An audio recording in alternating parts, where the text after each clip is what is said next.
Assalamualaikum warahmatullahi wabarakatuh. Alhamdulillahirrabbilalamin, masih diberi kesehatan hingga dapat melaksanakan seminar nasional bersama walaupun hanya melalui video. Dengan tema seminar nasional pembelajaran inovatif berbasis kearifan lokal masa pandemi COVID-19 untuk meneguhkan karakter dan kompetensi. Perkenalkan, saya mahasiswa PGSD Universitas Muhammadiyah Purworejo. Baik, langsung saja saya sebagai pemakalah Prosding akan menyampaikan materi saya yang berjudul Kaitan antara model pembelajaran berbasis proyek dengan kemampuan kolaboratif oleh saya, Ismawati dan Ibu Nur Ngaziza. Sebelum memasuki inti dari materi, saya akan menjelaskan definisi dari pendidikan. Bahwasanya pendidikan merupakan proses pembelajaran sebagai usaha sadar dan sistematis bagi peserta didik untuk dapat mengerti, paham, dan membuat manusia lebih kritis dalam berpikir. Di era globalisasi seperti sekarang ini, pendidikan harus mampu menciptakan sumber daya manusia yang berkualitas agar memiliki daya saing dengan pihak-pihak asing. Terlebih lagi, era internet yang canggih memudahkan semua pihak untuk mendapatkan informasi secara melimpah, cepat, dan dari berbagai penjuru dunia. Oleh karena itu, perlu penuntutan untuk memiliki kemampuan dalam memperoleh, memiliki, mengelola, dan menindaklanjuti informasi itu untuk dimanfaatkan sebagai kehidupan. Membahas pendidikan tentu tidak lepas dengan metode pembelajaran yang digunakan di setiap sekolah. Metode pembelajaran adalah suatu cara yang disusun secara sistematis yang dapat digunakan atau dipilih oleh guru untuk menyajikan materi pelajaran dan mengatur aktivitas siswa dalam rangka mencapai tujuan yang ditetapkan.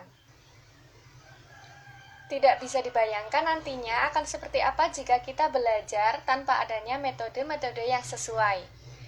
Jika tidak ada metode pembelajaran, maka hal-hal yang akan terjadi dalam pembelajaran yaitu membosankan, kurang menarik, dan kacau. Metode yang digunakan dalam penulisan ini adalah dengan mengumpulkan jurnal-jurnal terkait dengan pembelajaran berbasis proyek serta pengutipan pendapat-pendapat yang sesuai dan dapat dipertanggungjawabkan, yang bertujuan untuk mengetahui kaitan antara model pembelajaran berbasis proyek dengan kemampuan kolaboratif atau kerjasama siswa. Dalam kajian teori, saya menjelaskan definisi-definisi model pembelajaran, PBL, dan kemampuan kolaboratif. Yang pertama, pembelajaran PBL atau Project Based Learning. Pembelajaran yang memerlukan jangka waktu panjang menitik beratkan pada aktivitas peserta didik untuk dapat memahami suatu konsep atau prinsip dengan melakukan investigasi secara mendalam tentang suatu masalah dan mencari solusi yang relevan serta diimplementasikan dalam pengerjaan proyek. Sehingga peserta didik dapat mengalami proses pembelajaran yang bermakna dengan membangun pengetahuannya sendiri. Collaborative Learning.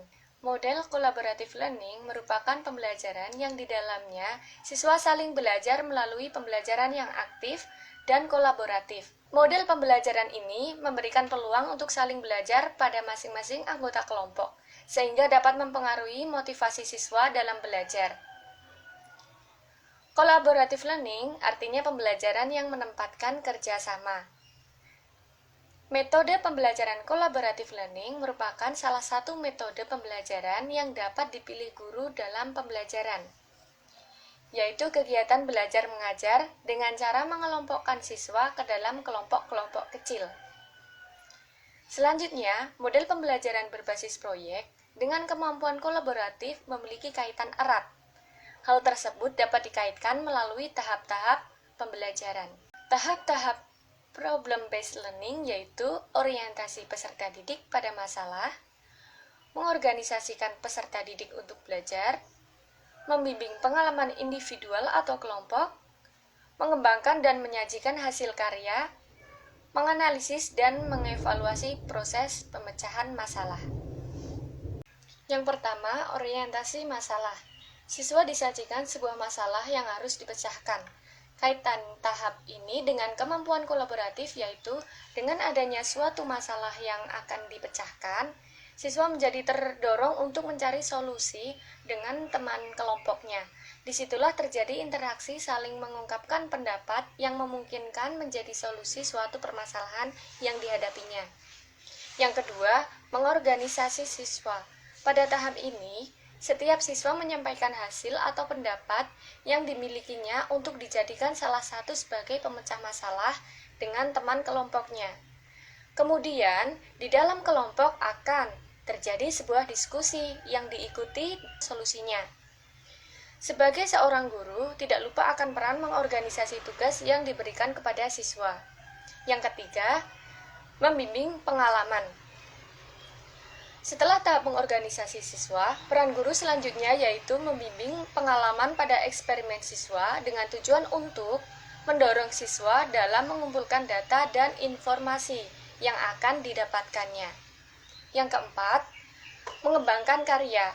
Pada tahap mengembangkan karya, seorang guru membantu mengembangkan karya siswa yang telah dikerjakan dengan cara membagi tugas pada anggota kelompok saat proses pelaksanaannya. Keterkaitan tahap ini dengan kemampuan kolaboratif, yaitu siswa merasa bahwa ia terbekali pengalaman dan percaya diri saat melaksanakan tugasnya, yang tentunya sangat memotivasi semangat kerjasama dalam kelompok. Yang terakhir, analisis dan evaluasi. Pada tahap terakhir ini, seorang guru hendaknya menganalisis tugas siswa dengan cara mengadakan evaluasi dengan siswanya, dengan tujuan agar siswa mengetahui mana hal yang menunjang dan mana hal yang bertentangan. Kaitan dengan kemampuan kolaboratif yaitu terdorongnya siswa untuk melakukan diskusi mengenai hal yang sekiranya harus diperbaiki dari solusi masalah yang kurang maksimal. Pada model pembelajaran berbasis proyek, terdapat kelebihan dan kekurangannya. Kelebihan diantaranya yaitu 1. Meningkatkan motivasi belajar yang mendorong kemampuan memecahkan suatu masalah. Yang kedua, membuat peserta didik lebih aktif. Yang ketiga, mendorong peserta didik untuk berkolaborasi dan mengembangkan keterampilan komunikasi. Yang keempat, memberikan pengalaman kepada peserta didik dalam mengorganisasi proyek. Yang kelima, peserta didik ikut terlibat dalam mengambil keputusan. Sedangkan kekurangannya tidak dapat diterapkan untuk setiap mata pelajaran. Ada bagian guru berperan aktif dalam menyajikan materi. Model ini lebih cocok digunakan pada pelajaran yang menuntut kemampuan tertentu yang kaitannya dengan pemecahan masalah. Yang kedua, dalam satu kelas memiliki tingkat keragaman siswa yang tinggi sehingga akan kesulitan dalam pembagian tugas. Hasil penulisan ini mengkaji dari beberapa jurnal yang berkaitan dengan modal pembelajaran berbasis proyek dan kemampuan kolaboratif sebanyak kurang lebih 18 jurnal. Menunjukkan bahwa metode pembelajaran proyek dengan pembelajaran kolaboratif dapat meningkatkan kemampuan interaksi siswa dan kreativitas siswa dalam berpendapat serta kemampuan memecahkan masalah secara bersama-sama.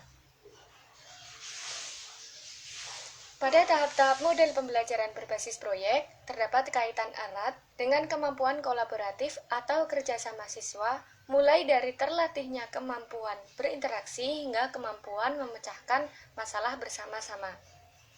Kesimpulan yang dapat diambil dari penulisan ini yaitu model pembelajaran berbasis proyek sangat berkaitan erat dengan kemampuan kolaboratif atau kerjasama siswa.